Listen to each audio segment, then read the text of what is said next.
Welcome back to BuzzMoncton.com. I'm Terry, and I'm sitting here today with Tomato here in the Moncton area, playing tonight, as a matter of fact, right here at the Tide and Boar Ballroom, and what a fantastic venue it is. So welcome, guys, to BuzzMoncton.com. Thank you for having us. Right on. We have Tomato here, made up of Lisa and John McLaggan.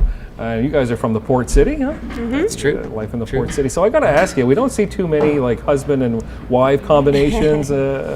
Obviously you were married, you have musical taste and musical similarities or whatever. Can you describe to me the moment of when you all of a sudden decided that you wanted to, as a married couple, create a name for yourselves and a career? Well, we actually both, we met in music school. So we were both studying jazz at the New England Conservatory in Boston. But it was kind of a whole other thing. Lisa was studying jazz voice and playing piano, and saxophone was the instrument that I was studying there. So we kind of met in a musical setting, and we always played that kind of music together. It was only about 4 years ago that we decided to start to work more in folk music. So it's really been a departure for us. Yeah, right on. So you get your first album under your belt, So It Goes. That's right. Is this all original, or? It is, yeah. It's a 10-track album. All the songs are original, and there's quite a mix, I would say, of, there's some up tunes, there's a slower, introspective kind of song, there's like a throwback jazz kind of swing piece. Like, there's just a lot. There's a lot on there. There's something for everybody. I've heard the album and did some pieces, mind you, but yeah, it's very versatile. There's something for everybody. I certainly agree with that, yeah. So you're self-described as quirky. Can you shed some light on that? Because when I think quirky, I think one thing, but you might think something else. So where does the quirky come from? It comes right from here. Notice he pointed at me. Well, I mean, when you include washboard as one of the featured instruments, I think that's inherently quirky.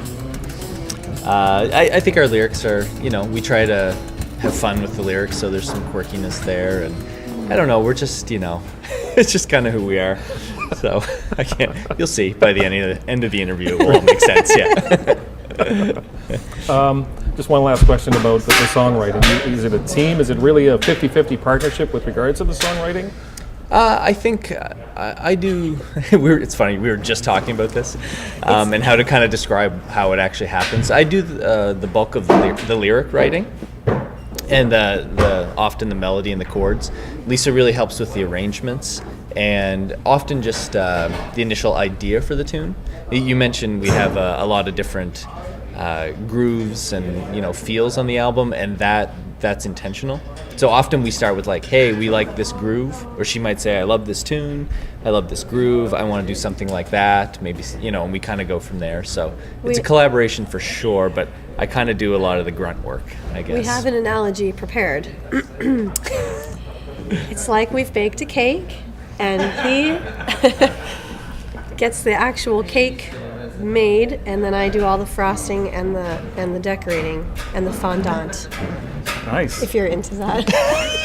Perfect analogy. We're still just trying this analogy out. All of Lisa's analogies involve baked goods, so anyway, it's a work in progress. Are we quirky yet? Writing songs are baked goods. Sure, it all makes sense to me. Yeah, John, a pleasure. Lisa, thank you so much for this. Thank you very much. Tomato, catch them at a stage near you. It's well worth it. And pick up the album, So It Goes. I'm Terry with BuzzMoncton.com. See you next time. What do you think I see? I see a band of angels and they're